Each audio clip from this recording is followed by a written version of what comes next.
Hi and welcome back to the channel. My name's Dr. Ash, and what I'm doing here is another episode of my short series for everything that you need to know for your medicine interviews. So this is serving as a very bare bones summary of my online course, my interview course that gives you 13 modules and teaches you everything you need to know. And here we're just doing quick 10-minute summaries of each module so that you can get the essentials that you need to go away and revise and prepare to succeed when you come to your medical school interviews yourself. If this is the first of these videos you've seen, you can check out the entire playlist of all the summary modules. And as you may have seen already, I'm releasing these every other day, so make sure that you subscribe in the bottom corner and hit notifications to make sure that you're alerted when any of the modules come out so that you don't miss them. So this module is looking at how we're going to adapt to the online format that a lot of the interviews are being held in this year. So we're going to look at 6 sections, and those are firstly the location, then the framing, how to adapt to camera, then we'll look at technical considerations, common problems and how to avoid them, and finally some of my top tips for succeeding in online interviews and how to adapt to the virtual format when you do your medical school interview. Every medical school this year has had to adapt to the online format and deliver their interviews virtually. So what this video is going to serve as is a kind of exercise in anything that could possibly go wrong. We're going to learn how to be amateur videographers and producers and learn how to address all the elements that make a good online performance and help you deliver a good online interview. First point I want to make is just because these interviews are online and it might feel like a bit more of a casual setting if you're doing it at home, do not underestimate these interviews. The material is exactly the same, it's going to be just as hard, and it might actually be even a bit more difficult given the unknown circumstances of the online format and having to deal with the platforms that you're going to be doing, whether it's Zoom or Microsoft Teams, and negotiating those at the same time as trying to concentrate on delivering your answers. So first let's have a look at location. Now the medical school are going to give you some criteria which is going to help to guide where you're going to choose in your house, for example, to have the location of your virtual interview. Now, what I want you to think when you're choosing the location, firstly, is what impression does this give of me? Believe it or not, even if it's on a subconscious level, the surroundings will contribute to the impression that you make when you're delivering your interview. So when we're choosing a location, we need to think of a few of the following things. Firstly, it needs to be tidy. Then we need to have a clean and neutral background, free of any distractions. We also need to make sure that we're far away from or have minimized any electronic disturbances. So that could be that you're far away from the house phone, even taking it off the hook, the apartment buzzer, for example, turning off your phones and your computer notifications, and then even silly things like making sure you don't have any shopping deliveries arranged for the time of the interview. What we need to do is get everybody in the family on board and make them aware that this is a big occasion and that they need to do everything that they can to minimize their impact on your performance. When we're choosing a room, we also need to be conscious of the lighting. So we want to pick a room that has the best natural light, and you want something that's hitting onto your face so that the light bounces off your face onto the camera. Avoiding also anything that has any glare or anything that's distracting in any way. And the final thing is to make sure that the webcam is at eye level. As I say, we're taking every aspect of this and going through it very quickly to give you a quick summary. So if you want to check out more details about any of this, just go to the link below and you can check out the full online course there. Next, we'll come on to talk about framing. Now, framing is essentially how your body language is going to come across. Remember that 80% of your communication is non-verbal. So how you frame your interview and the place that you put your camera and what you show of yourself is going to dictate what body language you can actually exhibit on camera when you're delivering your medicine interview. So make sure that you're sat in frame, that you can see something from about your lower chest to mid-abdomen, and then allowing a little space above your head so they can see everything and they can see that you're exhibiting positive body language. Maybe not quite how I'm doing it in this video, but obviously this is not the exact same circumstance as an interview, but I'll show you something on screen now to illustrate exactly what I'm talking about. Now, when we're exhibiting good body language, remember the rules are to sit upright, lean slightly forward to show that you're engaged, avoid slouching, and something that people are particularly prone to doing when they do online interviews or when they talk on things like Zoom is to be touching their face like this or doing something that's quite distracting. You'll be very aware of the habits because you'll be able to see them live and direct, but just be aware of these and make sure that you avoid them. The next element we need to look at is how to adapt our style to the online format. So when we're interviewing, interviewing, we do a few things slightly differently when we're doing it in a video format that we wouldn't do when we do face-to-face. First thing is to be aware if there's a lag. If there is one and you're moving around too much, it makes the image really jarred, so make sure that you're staying nice and still if there is one. The next thing to remember is that it's not actually possible to make eye contact. So the way around this is to look directly at the lens. What you probably don't realize is that you look at the screen a lot, and that's what this looks like. And it's nowhere near as engaging as when I'm looking directly down the barrel of the lens to make you feel on the other side like I'm making eye contact with you.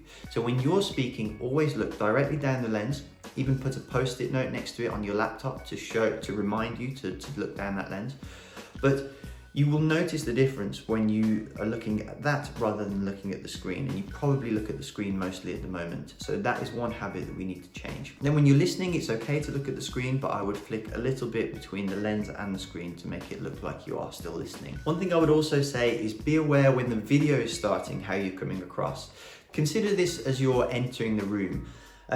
I often, when I start my sessions with students, I catch them, picking their nose or really silly things, or just really not being engaged and attentive. And that is the first thing that they see of you. So although it shouldn't really count, it does contribute to the first impression. So be aware of that. The next thing for online interviews is speech.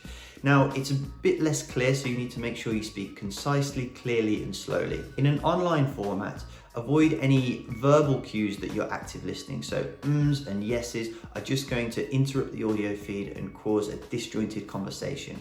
So here, what I would like you to do instead is to nod to show you're listening and smile, rather than actually saying something that interrupts the back and forth of the audio. Similarly, it's difficult for the other side to know when you finished an answer. So when you have, to let them know that you finished, just stop and do a quick nod and a smile to signal that you actually have completed your answer. A couple of other things: if you're having a technical glitch, make sure you say it, because it might just look like you're not giving a very good answer when actually you're really distracted by a problem that you're having with the platform. Remember, the dress code is still important, and especially when you're on screen, garish colors will show up a lot more than normal, so be very conscious of the color that you choose on the day of your interview. Okay, so moving on to technical considerations. Now, there are a few things that you need to ensure are of good quality and are working for your big day. So these are ensuring that you have good picture and sound quality, so having good headphones if you need them, a good microphone, ensuring that the camera can see you properly and isn't blurry, and just be considerate of what else is in the room, because one of the things they may do is get you to pan around the room with your camera to ensure that you're not having any materials in the room that are going to help you cheat. And I'll come on to a trial run, but it's really good to make sure that you do your trial run at the same time of day as your interview,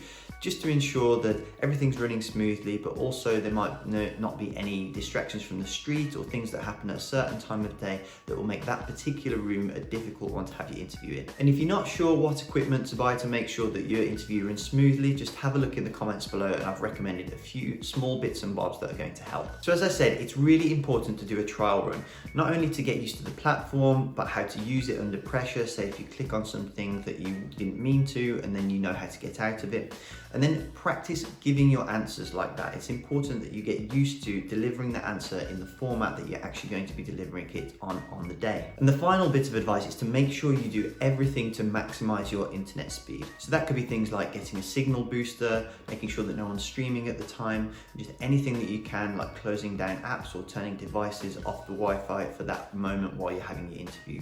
They recommend that you need about 1 megabyte per second internet speed to have an effective connection for this interview. So just check your speed first of all, and ensure you're doing everything to maximize that as much as possible. So there are 3 common problems that can happen during these interviews. The first is that someone walks in accidentally and interrupts you. Now, if that happens, just make an apology. You could even maybe try and make a joke about it and get them out of the room as quickly as possible, and just carry on with the interview. The second is a connectivity problem. Now, we're doing everything that we can to ensure that that doesn't happen, but if it were to, then just explain to them the problem and have a few backup plans ready, such as maybe using your phone, a different laptop, using 4G, and even just get a number to call the medical school on if all else fails and you just need to let them know that the reason that the interview interview got interrupted was because you lost connection. And then the final thing that can happen is background noise. Now, if that happens, just have a plan B room ready that you can go to where the noise won't affect you. Or if it's really so severe that you can't carry on with the interview, just apologize and ask if you can reschedule for another day. Okay, so to wrap up, let's summarize and have a look at a few quick tips for how you can perform well for your online medicine interviews. So remember, the content is going to be exactly the same, so prepare and revise just as hard as you would normally. Make sure you choose a well-lit room, free of distractions. Check your tech to ensure that you have the best connections possible. Speak slowly and articulate to make sure that you're heard on these online format interviews. Also use non-verbal cues to demonstrate active listening, and nod at the end of the answer and smile to show that you're finished. Finally, it's really important to do a trial run on the platform that you're going to use. So pick a revision buddy and do some online practice with them, and just practice answering the questions in that format so that you get used to using that interface and delivering your answers in that unusual format that you wouldn't usually be doing in a normal interview circumstance. So if you have any comments that you want to make or any questions that you want to ask me, I really want to hear from you. So write in the comments below, and at the moment I'm very active, so I will definitely answer you back. And if you haven't done already, I'm releasing lots of videos like this, lots of things about medical school, study skills, all sorts of things that are really useful for you. So make sure that you subscribe and turn on notifications so that you don't miss any of these videos. And finally, if you want to check out the full online course with 13 online modules, full of about 15 hours of lessons in total, including model answers, hot topics, anything that you need really to succeed in your medical school interviews, you can check out the link below. So thank you so much for watching, and I'm looking forward to seeing you in the next video, and take care and have a great day.